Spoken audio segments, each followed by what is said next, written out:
It's the all-new Magic 107.3. My name is Evany. I have a special guest in the building. I saw him on Vice TV. That was where it was at, right?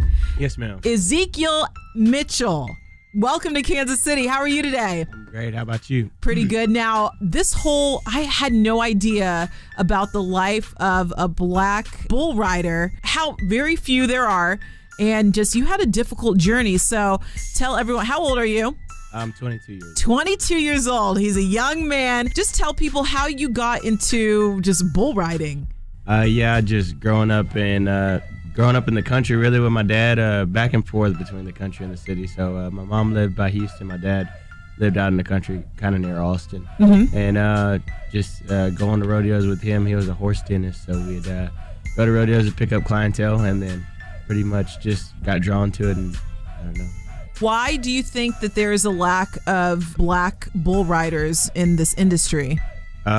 Just because people don't see the opportunity. Mm-hmm. You know, as an African American man, you think that you only have choices in select few sports, and people don't really want to reach outside that comfort zone. But once people see what it's about and how fun it is and how much money you can make, it changes your mind real quick.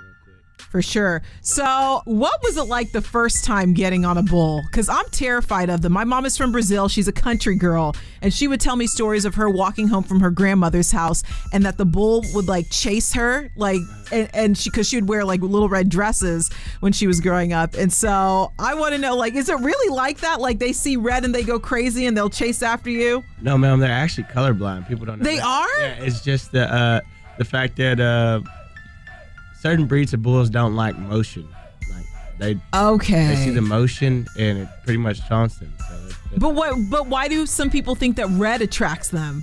Just because the matadors back in the day. Yes. Their capes were usually red. So and that's where people got the assumption that they were drawn to red, but they're not drawn to red. They were drawn to the motion. Okay. So tell me, what kind of injuries have you gotten riding bulls? Nothing too major. I mean, a few bumps and bruises, and I've been very blessed and very fortunate not to have anything major yet. So, I mean, it's part of the sport, though. So we do get a lot of aches and pains, but we just roll with them. So you don't wear any type of guards or anything, or do you just go out there as your regular self? No, we actually have like a protective vest that they designed. Just a vest? Yeah, the vest and a helmet. Okay. So, they have vests that they designed that spread out the impact of if you get stepped on or hooked or anything like that. My God. Okay, so in the documentary that I saw you in, you experienced a lot of racism, riding bulls.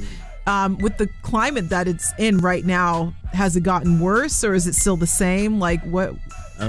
As far as the racism, when it was more so whenever we were doing like small town things, a lot of small town gigs with the PBR, I see pretty much just equal opportunity. I mean, there's people that are stuck in their ways, but most definitely the PBR, we don't really see too much of that. We just see people that love bull riding and love the sport. So I mean, it's pretty cool to kind of get away from that stuff. Yeah, for sure. If a young person wants to get into bull riding, what's the first step they take? Do your homework, do your research. Okay. Study the fundamentals, and then find somebody that knows what they're talking about. Not just anybody that says, "Yeah, I rode bulls," but no, somebody that actually knows what they're talking about, and go from there and let them teach you and perfect the fundamentals. Is it an expensive sport? For the most part, yeah, it's kind of expensive as far as whenever you do want to learn how to start traveling and going on your own. It's going to be expensive, but the rewards and the payoff, once you get where you want to be, don't quit. Yeah, it doesn't compare. It pays dividends.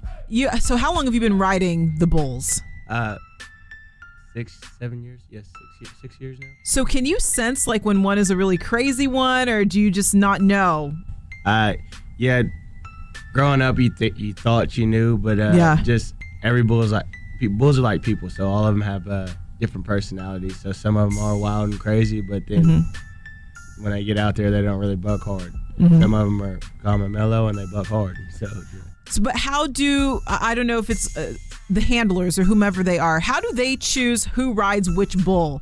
Is there anything like if somebody has any insiders, do they give them like a bull that is not too aggressive or? Actually, the bulls are actually drawn to us randomly. So like it's completely random. Nobody gets to just hand select their bull or try to make it easier on a guy. Every guy has to earn their own right. Yeah. Very cool. Usually, how long does somebody remain a bull rider? Can you ride bulls until you're like 40 years old, or is it kind of like football where like 30 is kind of old? Yeah. No, it just depends on who you are and how well you take care of your body and how well your body handles it, and mostly how long you can keep a love for the sport. Okay. So there's some guys that are riding and they're 38, and there's some guys that stop riding when they were 27. There's guys stop riding when they were 23. So I mean, it's just pretty much all on you and how far you decide to take and how long you decide to do it. Okay. You're pretty fit. Are there any overweight bull riders, or do you have to stay fit? For the most part, yeah, you have to stay pretty fit. These bulls are athletes. They're bred to do what they do. So in order to keep up with them, we got to keep up with ourselves. So if you want to be an elite bull rider or perform at the top of your level, you have to be in really good shape. So what do you do to stay in shape? I actually really never believed in going to the gym for the longest of time, but here recently we started going to the gym. I have a trainer and we work on core and stability training and stuff like that. So okay. Yeah. Okay, we see you up in the gym working on your fitness. Okay, so I've ridden a mechanical bull, I think once or twice. Is it the same thing as riding a real one? I'd love to say yes, but I have to say no. No, it's nothing. It's nothing the same. It doesn't even go hand in hand. I mean, it's fun. Yeah. I mean, because I do it still every now and again. Are you good? Yeah, I'm good. Okay. Because sometimes I don't want to compare singing and singing to bull riding, but some singers, they can't sing karaoke. So I didn't know if it was like that, or like runners who run out in the streets, they don't do well with a treadmill. So, but you're still good at the bull. Oh yeah. How long can you last on there? I don't know. I can ride a mechanical bull for a long time. I can ride them without hands and everything. Really? Yeah. Now, what's the longest that you've ever been on a real bull? We're required to stay on them, or to get a score, we have to stay on them for 8 seconds. So that's pretty much what we shoot for. 8 seconds. Yeah, 8 seconds is what we shoot for, so we can get a score. So we try to win. So, but after that, it's all on you and if you can get off or not.